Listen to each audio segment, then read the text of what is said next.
ఉందా లేదా చక్కగా ఉండదు. మూడో కండిషన్, నేను చెప్పినప్పుడు ఏదైనా మీకు అర్థం కాకపోతే వెంటనే హ్యాండ్ రైజ్ చేయాలి. నేను చెప్పినప్పుడు ఏదైనా అర్థం కాకపోతే వెంటనే హ్యాండ్ రైజ్ చేయాలి. కాబట్టి మీరు నాకు ఏంటారు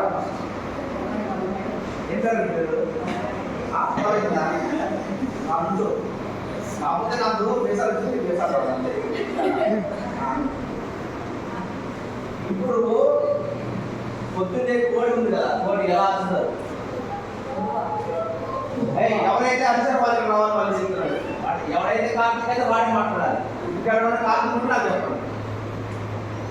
ఎక్కడ వస్తున్నాయి తిండి కూతురు వస్తున్నాయి అక్కడ దోశ అవునే నాకు తెలుసా, ఎవరు నాకు తెలుసా అన్ని చెప్పి అక్కడే వస్తాను అది పోతుంది అదే తప్పే కదా. అంటే కోడిపోతుంది గట్టిగా నీలో కూడా నీలో కూడా ఈ హాల్లో ఉన్న వాళ్ళందరినీ ఏమనవచ్చు, అందరినీ కలిపి ఏమనవచ్చు, అందరినీ కలిపి మనం ఏమనవచ్చు, మొత్తం అందరినీ కలిపి ఏమనవచ్చు,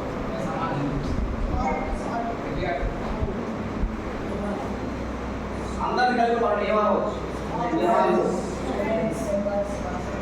జనరల్గా ఏమంటారు వీళ్ళందరినీ?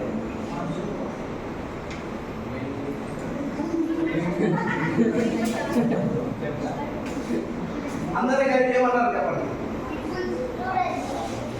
అరే స్టూడెంట్స్ అంటే మన పేమెంట్ కాదు, వన్ స్టూడెంట్ ఎవరైతే క్లాప్ కొట్టండి.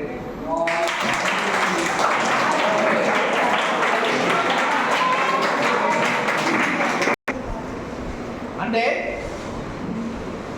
మనం తెలిసిన అంశమే కదా, చెప్పే విధానంలో చాలా జాగ్రత్తగా చెప్పాలి. వీళ్ళందరూ కలిసి మనకి ఫ్యూచర్ టార్గెట్. వీళ్ళంతా కూడా మనకి పబ్లిక్లో డిఫరెంట్ వ్యక్తులు ఉన్నారు. దాంట్లో స్టూడెంట్స్ ఉన్నారు, ఎవరున్నారు ఇంకా టీచర్స్ ఉన్నారు, ఇంకా స్టాఫ్ ఉన్నారు, డిఫరెంట్ ఉంటాయి. ఇది మొత్తం కలిపి ఇది ఒక సమాజం. అయితే ఈ సమాజంలో ఈ మొత్తం హాల్లో ఎవరు మనకి ముఖ్యమైన వ్యక్తి? అదే ముఖ్యమైన వ్యక్తులు ఎవరు? హాల్లో ఎవరు ముఖ్యమైన వ్యక్తులు? ముఖ్యమైన వాళ్ళు ఎవరు? వాళ్ళని ఎవరు ముఖ్యమైన వాళ్ళు ఇక్కడ?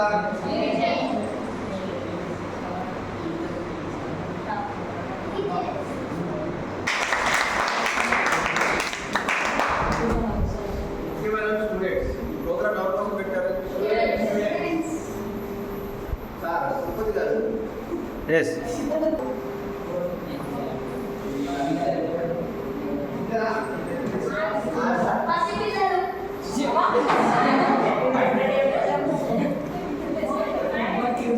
సరే ఇక్కడ చూడండి, వీళ్ళందరూ స్క్రీన్ వైపు చూడండి.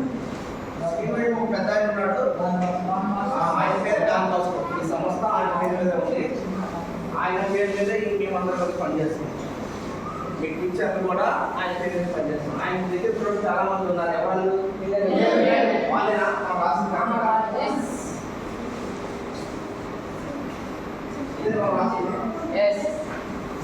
ఓకే. అయితే తిరుగుతున్నాడు కదా. ఇప్పుడు నాకు చిన్న క్లారిఫికేషన్ చేసి నెక్స్ట్ మనం క్లాస్ చేద్దాం. దీంట్లో పిల్లలు ఎన్ని రకాలు ఉన్నారు ఇక్కడ హాల్లో?